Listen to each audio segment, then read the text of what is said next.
Hi, everyone. Hey, it's Dr. Naomi Wolf, and I'm really honored and excited to be interviewing someone I know quite well, the inimitable analyst and strategist and warrior, my personal favorite human being. Um, of course, in addition to my children, and that's my husband, Brian O'Shea. Welcome, Brian. Hi, thanks for having me.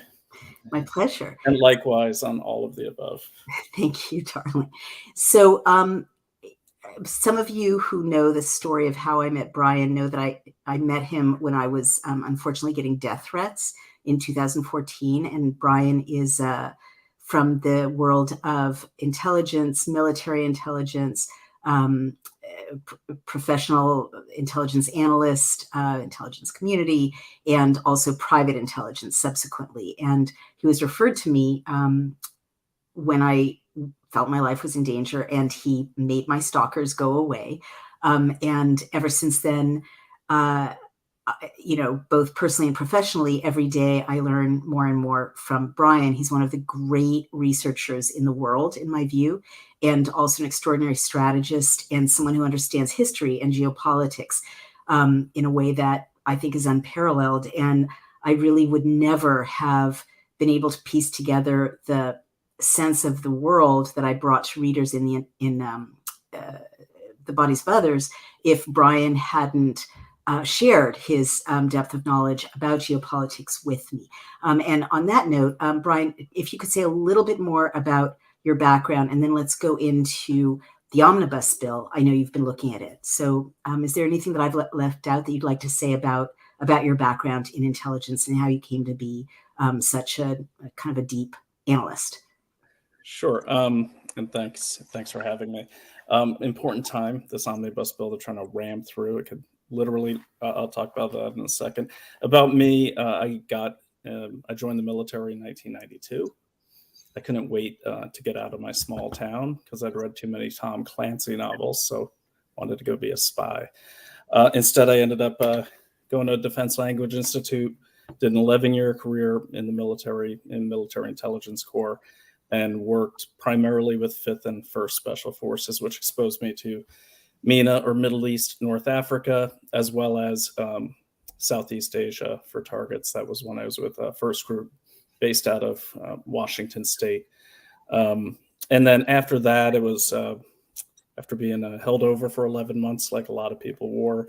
I served mainly in the southern Philippines during Enduring Freedom, helping establish intelligence networks, collecting intelligence to protect the teams, and then the Green Beret teams. And so when I got out in 2003, it was buyer's choice. I mean, I had the highest clearance. I speak Arabic, and I went to Washington, D.C. area and was hired almost immediately up in the Fort Meade, Maryland area, followed by another few years, almost a decade down in the Northern Virginia area with a different agency.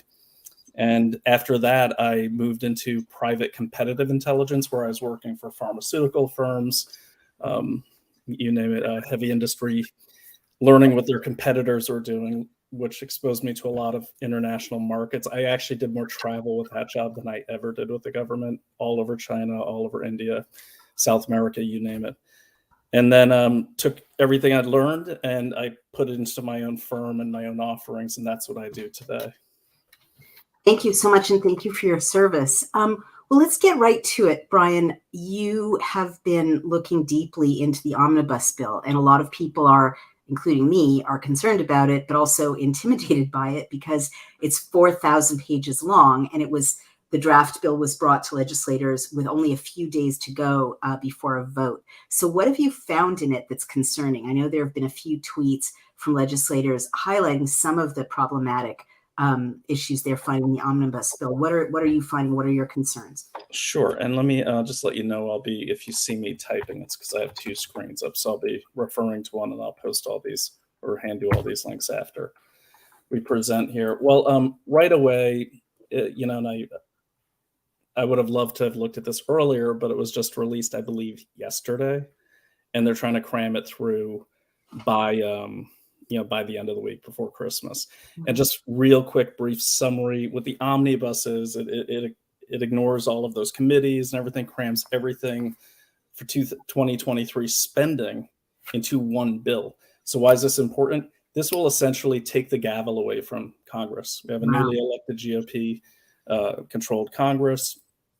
And if this bill goes through, as everyone knows, Congress controls the budget. Well, if this stuff is approved going into 2023, they have no leverage. The people in control of Congress have no leverage. And the bills in this are, I mean, even for this regime in charge, I was a little shocked. I was very shocked when I saw what was crammed into here. And I'm just calling it, and really what kind of alerted me that it was even there was there was and I'm going to get to it really quickly. There's a congressman who started just going through it, had his team go through it. And it's very difficult to get through because there's no links to subsequent bills or acts that they keep referring. So, for example, it could say, hey, we're going to do something bad to you in accordance with the Do Something Bad to You Act of 1992 with changes found in the something something act. And so you actually have to go through, and there's probably 11 references on each of these 4,000 pages. Wow. So I just really started looking at it a few hours ago. And, the way I get through it really quickly, actually, let me explain that at the end. Let me get to the meat of the matter here first. And I'm putting this stuff on Getter and also on Twitter as I do it. The first thing that caught my eye. Excuse me, before you get into it, Brian, that light you just turned on is a good light. Otherwise, there's a lot of darkness. Can you keep that light on somehow, or is that not possible? I think that's just the auto. All right, that's fine. Is it on this side? No. This side? Yeah. Don't worry about it, sweetheart. Let's just keep going. Okay. A better light next time we talk.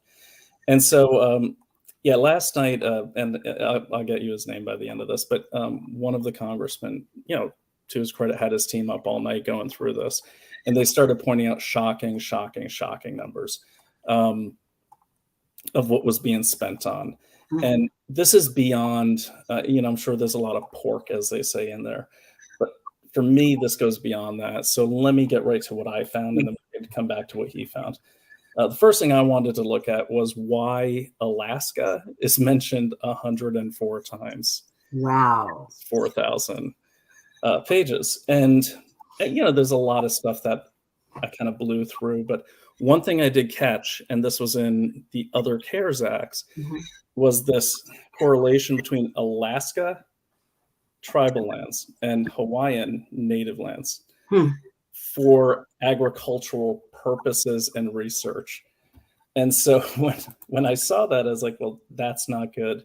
And again, I'll write up a better summary of it, but in a nutshell, what they're talking about is all this money will go into Alaska insular areas and Hawaiian insular areas for the purpose of agricultural research, but specifically on these native lands. Now, has nothing to do with Native or American.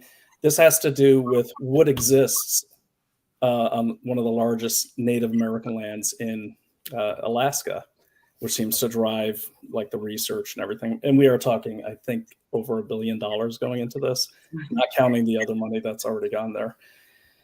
There's a organization, it's a consolidation of Native American businesses called CIRI. I don't have the acronym in front of me, so I can't spit out what that means. But CIRI is basically all of the businesses that fall under the tribal federation in Alaska. A lot of these are concrete and agricultural and pretty much everything. It's very big. Well, if anyone follows George Soros, there's a for-profit organization called Arabella Advisors. Anyone who's been in DC, like we both have, is probably very familiar with Arabella Advisors. Arabella Advisors is essentially an extension of George Soros's Open Society's monopoly of nonprofits and B Corps. And they tend to take control of organizations to turn litigation or to turn regulations and bills and laws to favor them and to favor their clients. Mhm. Well, Siri, which controls all of the businesses or most of the businesses in Alaska, was recently, I'd say in the last year and a half, they voted as their chair someone named, I think it's Cindy Mueller, Mhm. Eller. That's great. She's, native Alaskan, and that's fantastic. The only problem was her last job before she got that chair position Mhm. was a senior account manager at Arabella Advisors. Oh, So, wow. yeah.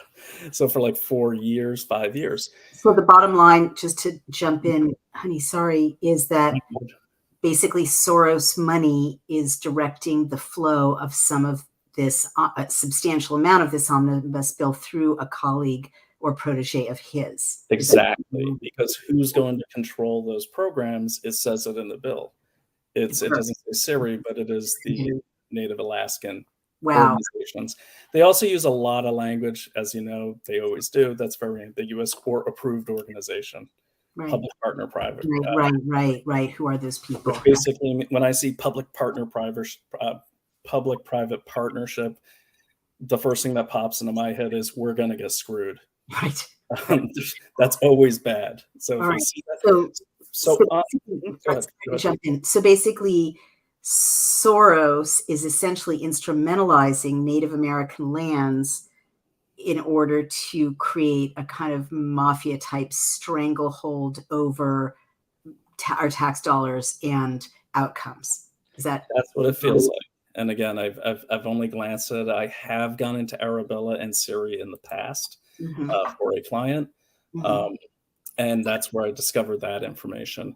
Which you've said that. I'm sorry to interrupt. You said that Arabella is behind so much nefarious activity that you found even prior to this. Well, what are some other things you found? Is there more about that, or are there other I mean, there's a lot. Oh, I lost your sound. I'll just keep talking while you. So there's a lot in there. A lot about salmon, which I found really strange, and a lot about food. And I have no sound from you. Just yeah. So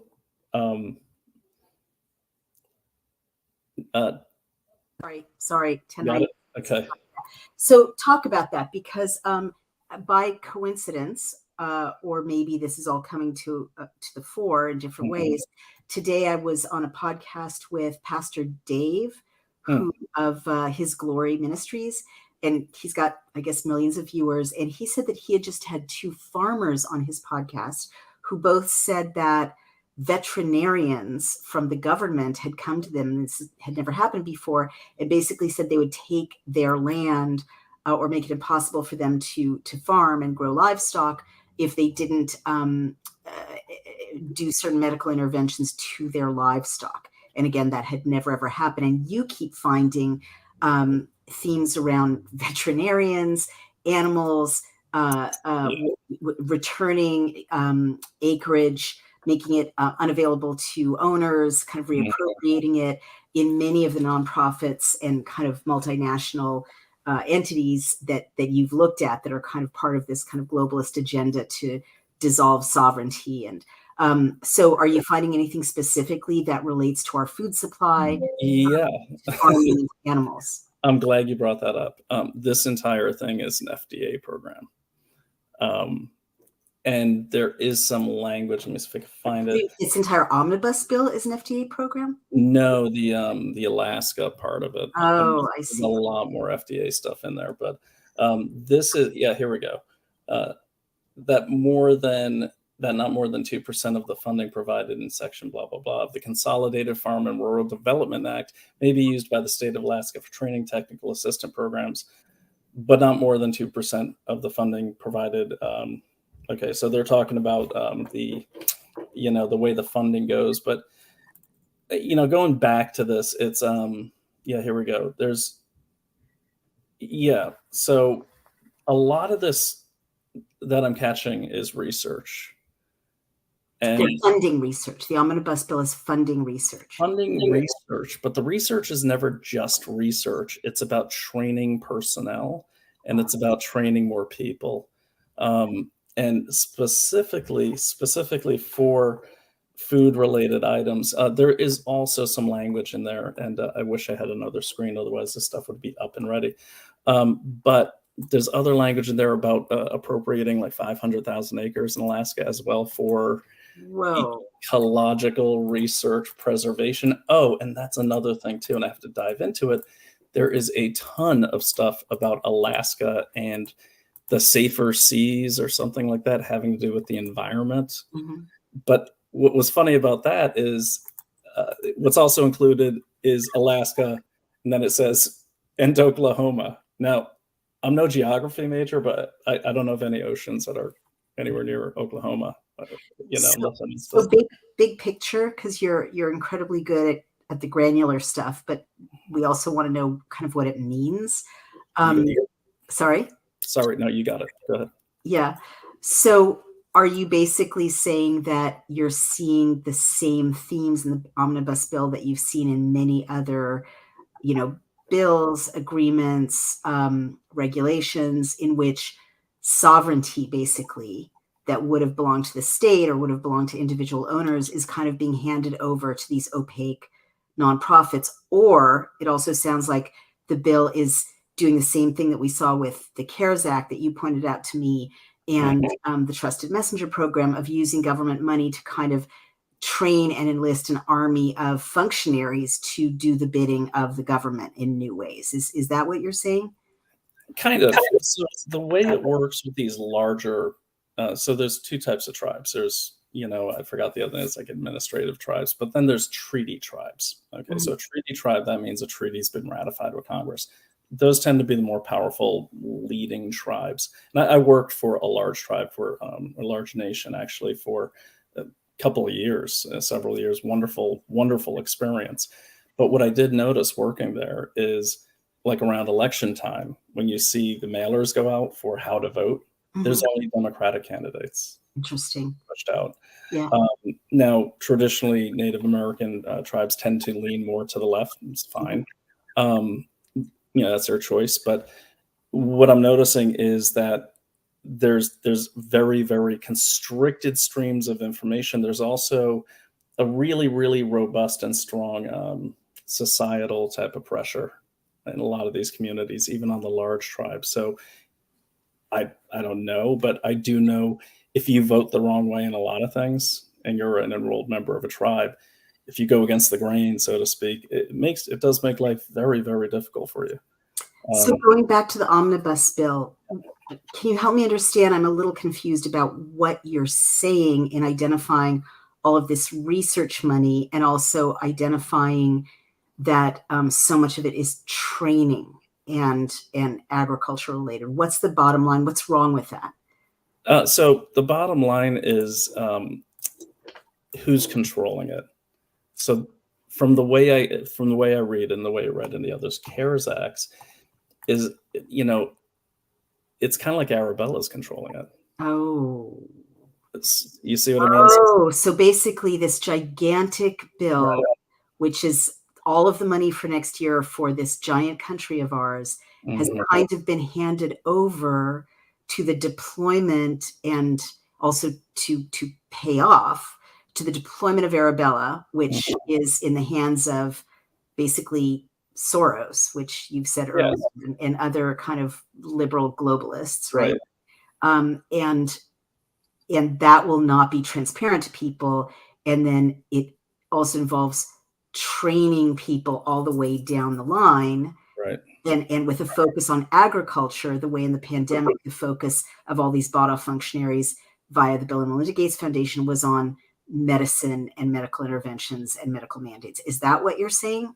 Kind of, but it's almost like Arabella by proxy. So it's legitimately going to, they don't really specify who it goes to in the bill, but it's native lands. And so and it's different in every area. So there's no hard and fast rule for how different areas of the countries, tribes and nations of Native Americans roll. But in this particular case, if you really like, having been a contractor, okay, when I was a contractor, if someone from, let's say, the Pentagon retired, all of our defense contracting companies would rush to scoop that person up because they're going to have influence over the government. It's impossible for them not to. So in this case here, what does that have to do with this? So this is almost the same thing, where Arabella almost seems to cultivate people. They pull them out of these areas. They cultivate them. They become Arabella people. Oh. And they send them back in. Oh, I gotcha. Like the World Economic Forum, Very similar. Cultivated people, trained them, and then sent them back in to lead nations. Is that what you're saying? That is exactly what I'm saying. And the problem with that is it's not technically illegal. I mean, in my opinion, there should be a cooling off period for such appointments. But again, that's sovereign decision. There's nothing. Right. The other, can I jump in with a clarifying question? Thank Sure. you. You've shown me a lot of nefarious things about Arabella. You've only mentioned, one just now, that their ties to Soros. What are some of the other bad things you found out about Arabella and how wide its reach is? Well, I mean, that's a whole nother conversation. Its reach is so wide that everything from some of the chef programs you see where they're training inmate chefs, you'll see a lot of these things are used, I believe, to enter our communities. So for instance, if you look at the door knocking program, right, and that was supposed to be COVID, tell you about the vaccines and your health choices.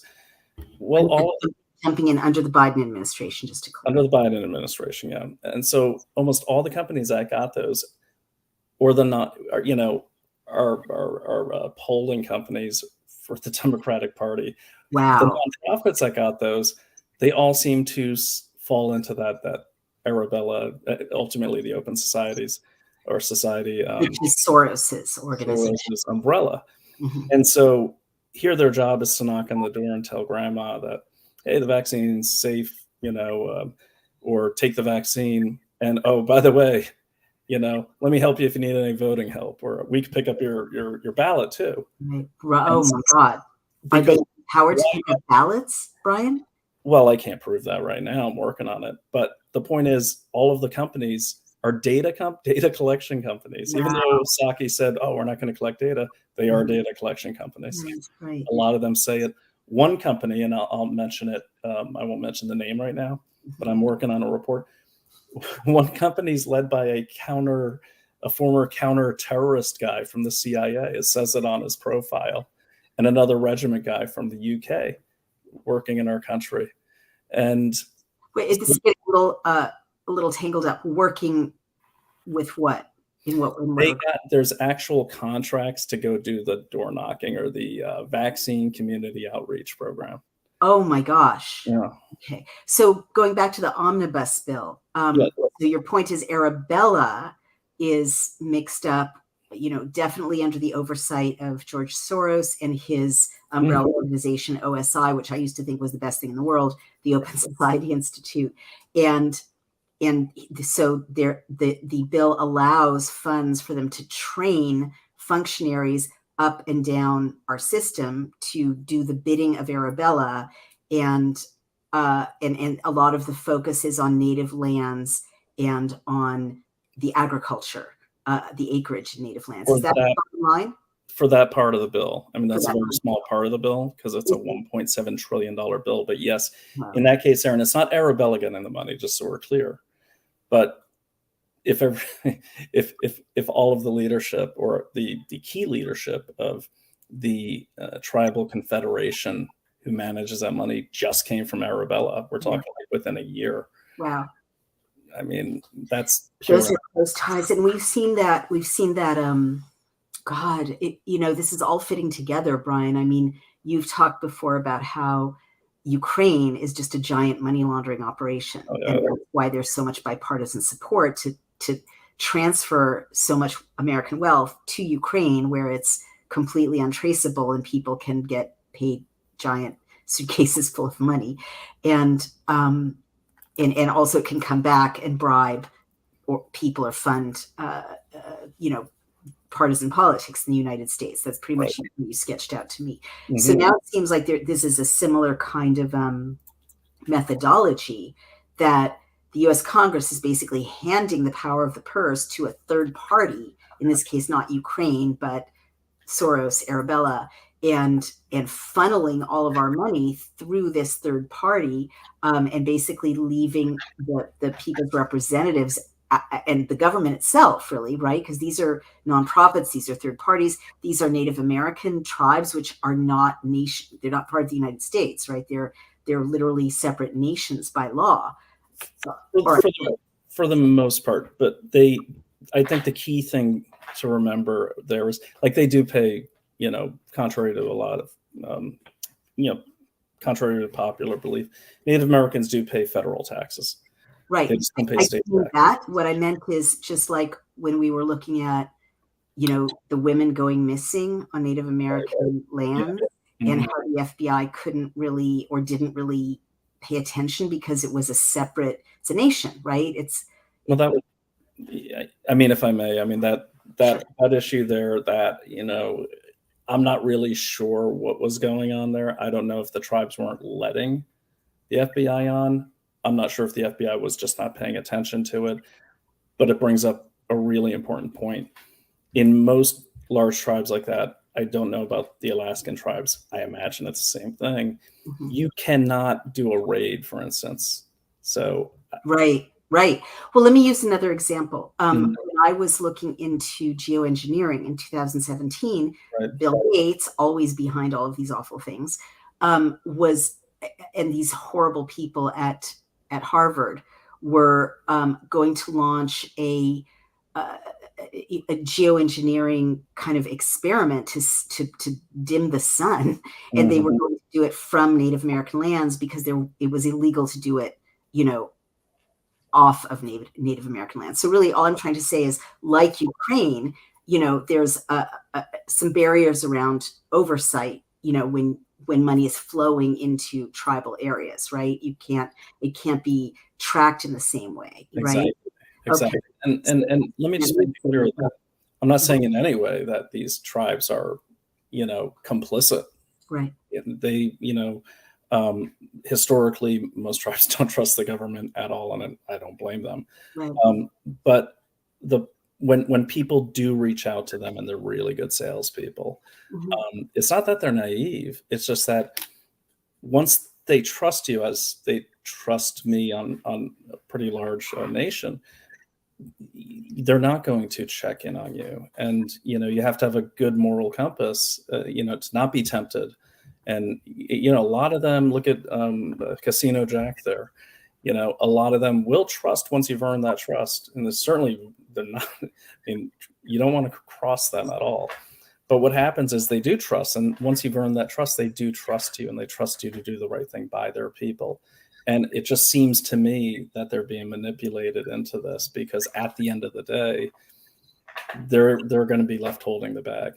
But let's go. Is there anything else in the? One more thing. I just want to get back to. I'm sorry. I'm rolling on coffee because I just can't believe what's in this bill. So the rating thing is very important. So what I was about to say about the raid is, in most tribes. What raid? The raids. So on Native American lands, the FBI can't do a raid unless they have permission from the tribal elders.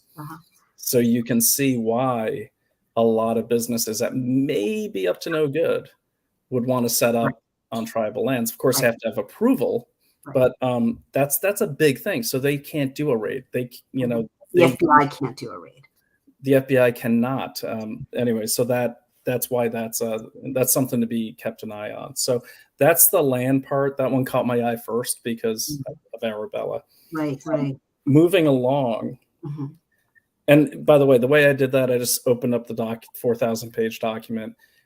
My advice to the audience, because I know it's a great audience, it's an active research audience. I'm on Getter. There's, I guess, so many great leads. Honey, we're on 5 platforms right now. We're live streaming on 5 platforms. Oh, that's fantastic. So the point is, pick your topic. Okay, pick your topic. It could be geoengineering. It could be anything. and just start Control F on that. If you have a PC, I don't know the Mac command. So I just went Control F Alaska, and I just hit every single one of those results.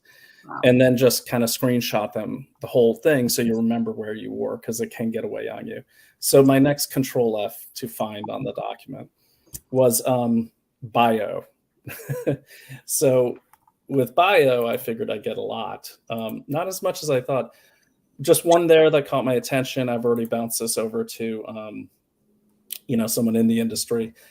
Section 775.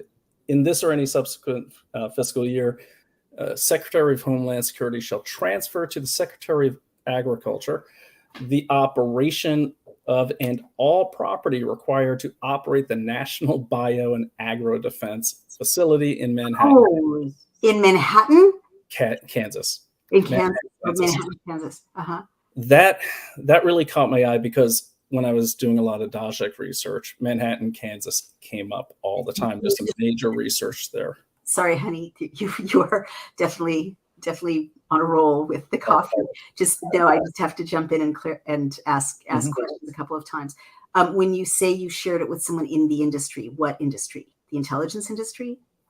No, I'm sorry. In the eco health industry. Okay, gotcha. Now, moving on, can you just identify, most people know who DAJIC is that you referenced? For people who don't, who is he? Why does it matter? Let me try to make this really quick. So Peter DAJIC is suspected to be essentially the NIH's bagman, who was doing parallel contracts with the Chinese Communist Party and Wuhan Institute of Virology.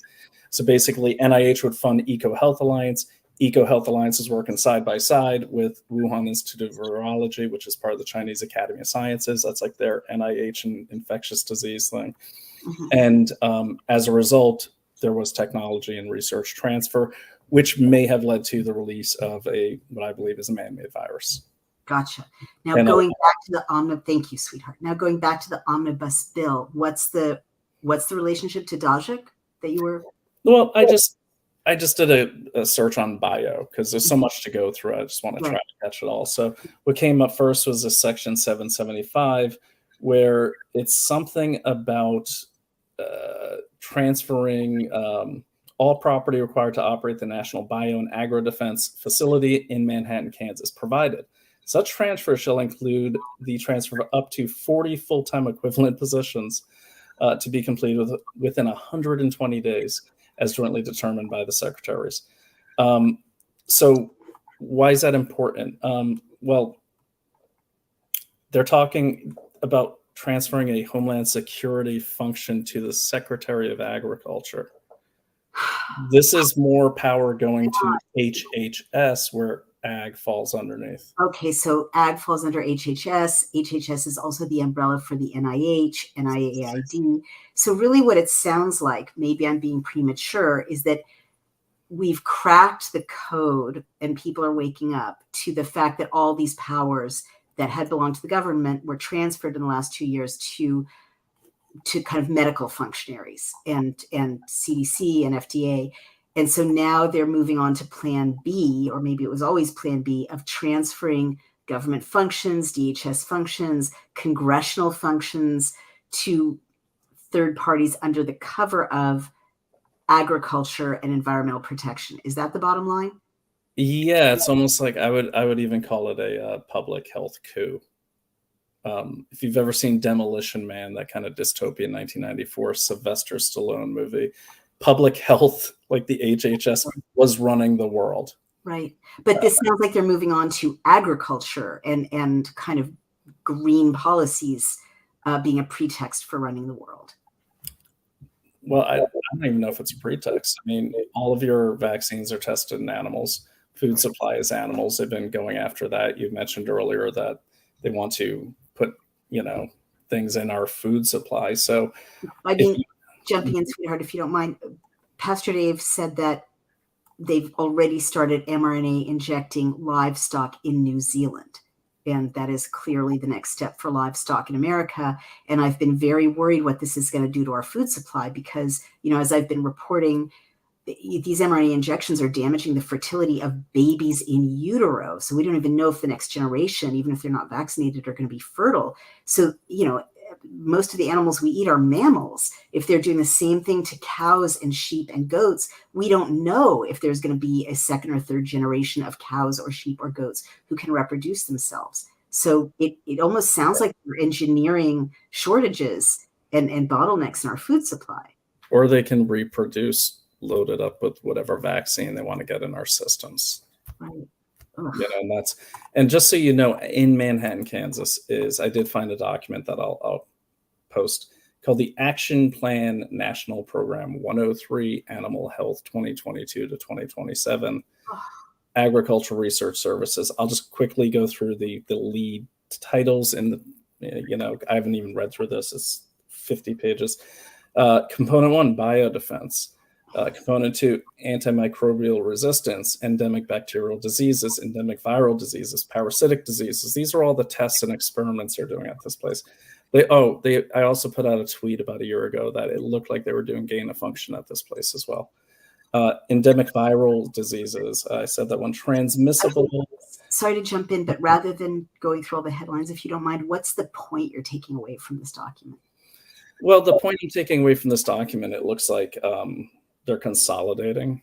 They're giving ownership of this appears to be kind of a dangerous lab over to Department of Ag and taking it away from Homeland Security, which means that if that's the case, then BARDA may end up falling under HHS. You never know. And that is the biological, I forgot what that stands for, but too many acronyms, but we all know anyone who follows us knows who BARDA is. So just like a man-made virus escaped and ruined, and then followed by the necessity for a, China-made vaccine that is ruining everyone's physical health. It sounds like this setup is a very good pretext for something to escape into the food supply or some sort of environmental crisis that allows them to say, oh, we need to take ownership, of everyone, of the food supply, come to the cities, we'll feed you, leave your farmland, and a kind of an intervention controlling humans based on the food supply and agriculture. Is that pretty much what you're saying? Yeah. And exactly what I'm saying is part of a bigger thing I'm saying, but let me just give you the hypothesis title here. Right. HHS taking all authority. Let's say that's my hypothesis. That is, yeah. And they did it with medicine, and now they're doing it with agriculture. Okay, so look at all the components, because there's more. Food. Okay, and anyone that studies warfare, what's warfare always about? Land, resources, like food and water, land, resources, and defense. Okay, best defense is to win the world, but that's a whole nother topic called One Health we could talk about another time. So here you have, and by the way, that other program that I mentioned in Alaska about food was that's the U.S. Department of Agriculture. This is the U.S. Department of Agriculture. They both fall under HHS. Wow. So now you have a biodefense research capability going to HHS. Mm-hmm. Which, look, I get it. They'll make the argument, oh, we've got all the scientists, we'll work with them, but defense should be the military's job. They can contract that out and bring it back in so they can control it. Right. So there's that one. So it is a coup using ag as a pretext. Using gun control falls under HHS. Mm-hmm. Oh my goodness. Yeah, using like the opioid crisis. Right. I mean, fentanyl is made by Pfizer, and the ingredients come from China. Wow. Yeah, no, fentanyl is a prescribed drug. It's just all right. So are you seeing? So is there? We're running out of time, sweetheart. Are there any other major headlines? So there's your. Let me get to those major ones. Okay. There's another one I posted. I don't know much about this. This is more in the political space, but it's 14 pages called Modifications to the Presidential Transition Act. Now, you all recall when Biden was trying to elbow his way into the White House in November while they were still, working out who, the election results. So just keep an eye on that one. That's in my getter. I don't really know much about presidential transition, so I just farm that out too. But as a citizen, I've got to note, like, we, for 200 plus years, we haven't had a problem with presidential transitions. So why mess with it? I know, right? That act is from 1963. Right. And it's 14 pages. I started going through it. I couldn't really, I had my mind on food. So yeah. Well, darling, we're running out of time. If there are additional lines. This next one's big. Sorry to cut you off. All right. Well, should we do another episode and you can No, this needs to go out tonight. Go. And as much as we can do, this bill could end up going through tomorrow. Right. All right. So we're all watching the border. We're all watching what's happening. Right. Okay. So on page 1052, and this is all under HHS. Let me see. The secretary, meaning the Secretary General of HHS, is authorized in consultation with the Secretary of State through grant or cooperative agreement to make available to public and or nonprofit private institutions or agencies, private being the key word there, in participating foreign countries, funds to acquire, lease, alter, or renovate facilities in those countries as necessary to conduct programs of assistance for international health activities. This is $1 billion price tag here. Now, the keywords you always want to look for is, they say HIV/AIDS, and then they say, and other infectious diseases, chronic and environmental diseases, and other health activities other health activities. That could be anything. Really quick, so that wasn't the one I meant to get out. I'll get that out. Let me jump in there. Other health activities, you and I have been noticing a drumbeat of kind of expanding the definition of mental illness and bureaucratizing the management of the mentally ill. Like, if you have anxiety, it's a mental illness. If you have depression, it's a mental illness. If you are going against the views of your community, as in Canada, it's a mental illness. Being a dissident could be a mental illness. And then here are the international unhinged. Unhinged. Unhinged conspiracy theories, yes. You're right. Unhinged. That word came out of nowhere. And suddenly it was everywhere.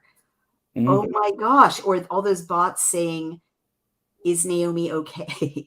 The characterizing of dissidents and critics as mentally ill. It's already begun. Well, think about it. And what do you prescribe for most mental illnesses these days? Opioids. Right. Where are most opioids made? China. Yeah. Okay. Who makes most of them? The same people making the vaccines. You create a problem to fix a problem.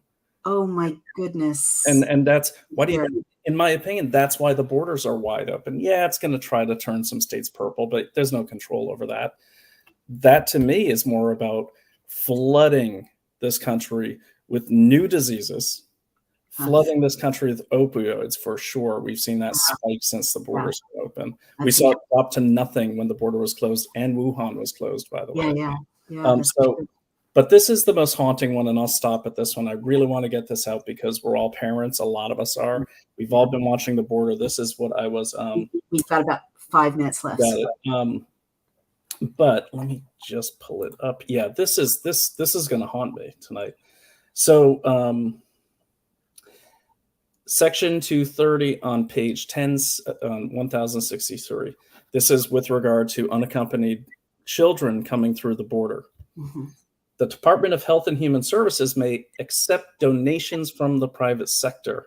They're buying the kids. Non-governmental organizations and other groups independent of the federal government for the care of unaccompanied aliens. Holy cow! They're buying the kids. They're trafficking the kids. Yep.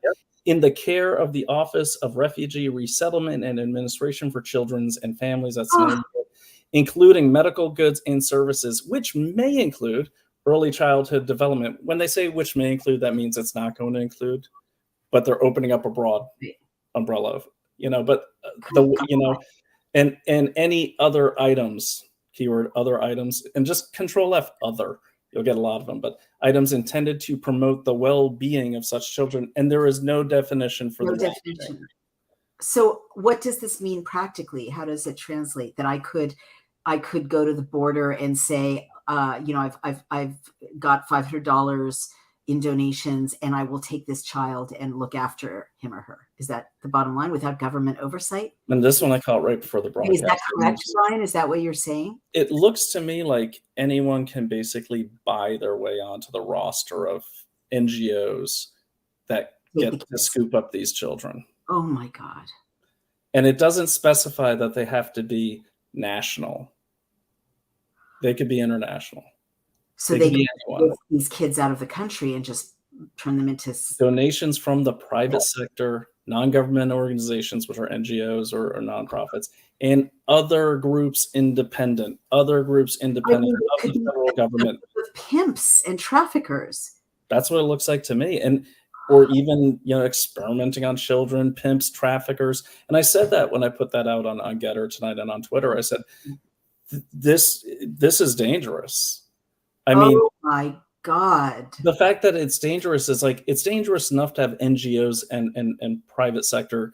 At least you might have some established businesses. It could be fake still, but when you open it up to and other groups independent of the federal government, we're another group independent of the federal government. That guy on the street is totally one.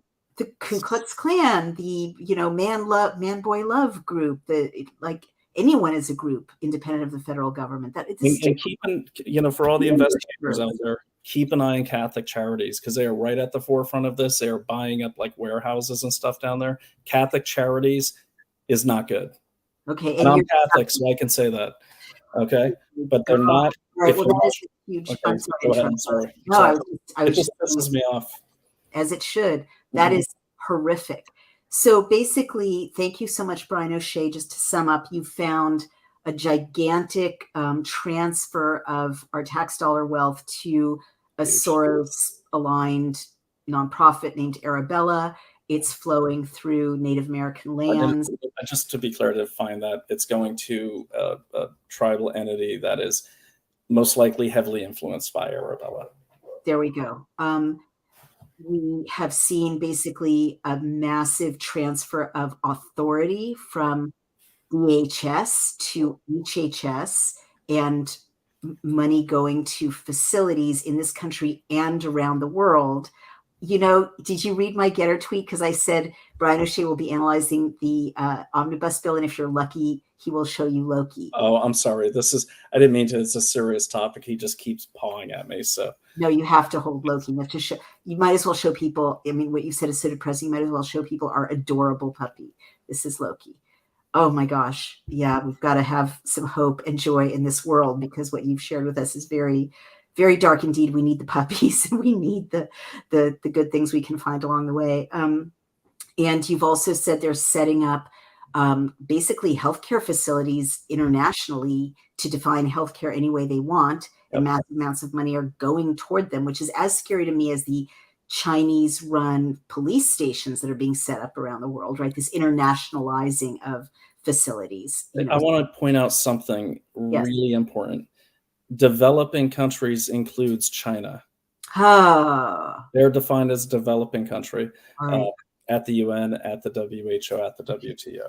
Very important. And lastly, the fourth thing you've pointed out and identified is this absolutely terrifying free-for-all of come buy a kid, basically. Come pay your money, get your donations, appropriate a child, appropriate a bunch of children, take them with you. No one knows where they went. No one looks after them. They could disappear.